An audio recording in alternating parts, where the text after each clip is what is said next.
যেন কোনো লোকের জানমালের ক্ষতি না হয়।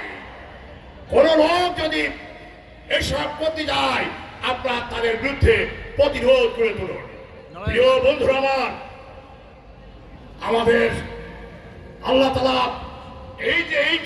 এই যে মুক্ত বাতাসে আমরা মাহমুদ ঘরের চার দেয়ালে এই 18 বছর আমরা মিটিং করেছি, বাইরে এসে আমরা কথা বলতে পারি না।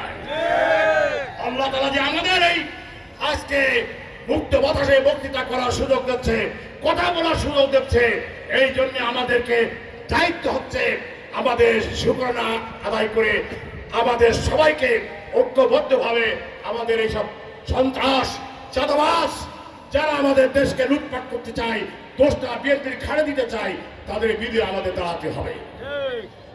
ঠিক আস্তে করে হবে না, জোরে করতে হবে। কারণ আপনার বীর সেনানী, আপনার তারেক রহমানের সেনানী, আপনার খালেদা জিয়ার সৈনিক, আপনারা আমাদের বীর সেনানী। আপনারা যদি এই দেশকে রক্ষা না করেন, সুন্দর একটা বাংলাদেশ যদি আমরা গড়তে না পারি, আমাদের পরিণতি আবার এই শেখ হাসিনা যা হয়েছে আমাদের তাই হবে। এটা আপনাদের মনে রাখতে হবে। ফলে মানুষকে ভালোবাসতে শিখুন, মানুষকে কাছে টানতে শিখুন, মানুষের কাছে কিভাবে আপনি জনপ্রিয় অর্জন করবেন। আপনি রামদা কান্দে নিয়ে একটা মানুষের ভয় দিতে পারেন, রামদা কান্দে একটা মানুষের শাবককে ভয় দিতে পারেন, কিন্তু মানুষের ভালোবাসা আপনি পাবেন না। আপনি যদি সেই ভালোবাসা পেতে চান, আপনার জনপ্রিয়তাকে আপনি যদি তুঙ্গে নিতে চান, মানুষের পাশে দাঁড়ান। আমার প্রিয় ছাত্র দলের ভাইরা, আমি ফিরোজ ভাইয়ের পক্ষ থেকে আপনাদের কাছে বলতে চাই, আপনারা শুধু কালীগঞ্জে বসেই বক্তৃতা বিবৃতি দেবেন না। আমি বিএনপির সিনিয়র নেতৃবৃন্দ সহ অন্যান্য সংগঠনের নেতৃবৃন্দের কাছে বলছি, আপনারা আসেন, আমরা কালকে থেকে মাঠে নেমে যাই, প্রত্যেক জায়গায় আমরা আহ্বান জানাই, আসেন আমরা ঐক্যের বাংলাদেশ গড়ে তুলি। যে দেশে কোনো হিন্দু নাই, যে দেশে মুসলমান নাই, আমরা সবাই ঐক্যবদ্ধভাবে এই বাংলাদেশি জনগণ, এইটাই আমাদের প্রমাণ করতে হবে। প্রিয় বন্ধুরা আমার, আপনারা যারা কষ্ট করে এই আজকে জনসভার সাফল্যমণ্ডিত করেছেন, বিভিন্ন ইউনিয়ন থেকে, বিভিন্ন পাড়া মহল্লা থেকে আপনারা কষ্ট করে এই জনসভায় লোকজন সমাগম করেছেন। আমি জানি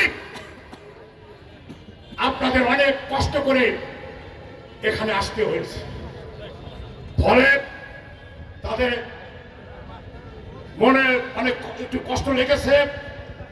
আপনারা সব ভুলে যান, সাময়িক এই কষ্টের জন্য ভুলে যান।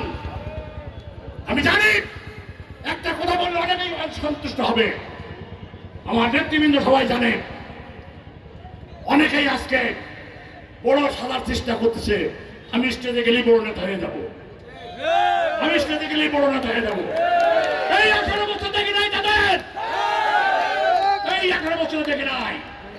আপনারা আস্তে আস্তে আসেন, আগেই বড় কেনে বলে ভূত করে খেতাতে যাবেন না, আগেই কেনে বলে খেতাতে যাবেন না।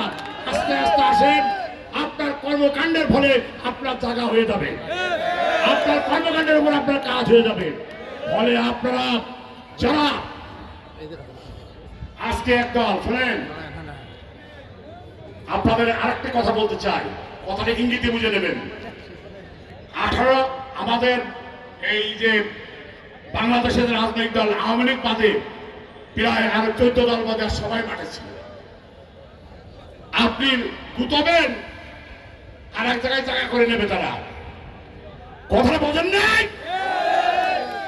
আপনি গুতবেন আর এক জায়গায় জায়গা করে নেবে, ফলে আপনি গুতাগুতি বন্ধ করেন, রাজনীতিক অন্য পথে প্রবাহিত করবেন না।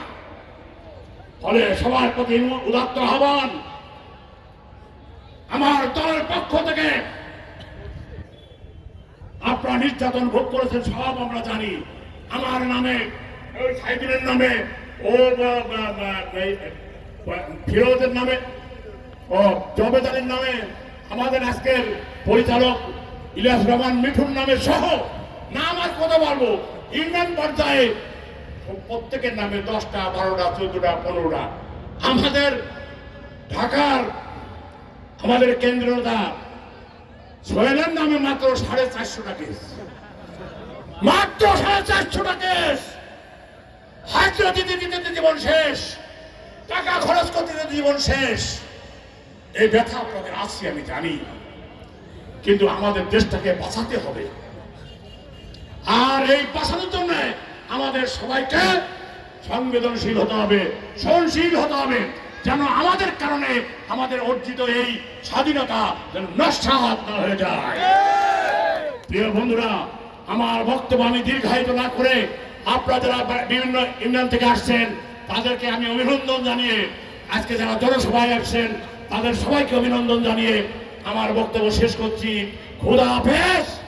বাংলাদেশ জিন্দাবাদ।